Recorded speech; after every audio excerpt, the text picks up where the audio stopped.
അപ്പൊ അതൊക്കെ ചുരത്തിന്റെ എക്സ്പീരിയൻസ് എങ്ങനെയാണോ? എങ്ങനെ ഉണ്ടായിരുന്നു? മല ഏത് മല വീഴാൻ പോകുന്ന?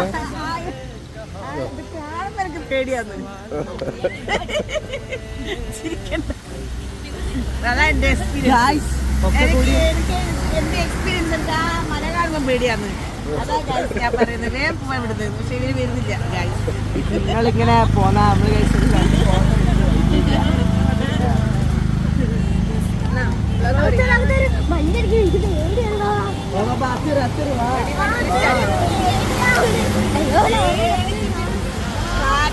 ആ മല കാണുമ്പോൾ എനിക്ക് പേടിയാണ്. ആ മലയും കൊണ്ട് വന്ന് അമ്പലത്തിൽ അതാ പറഞ്ഞിട്ട്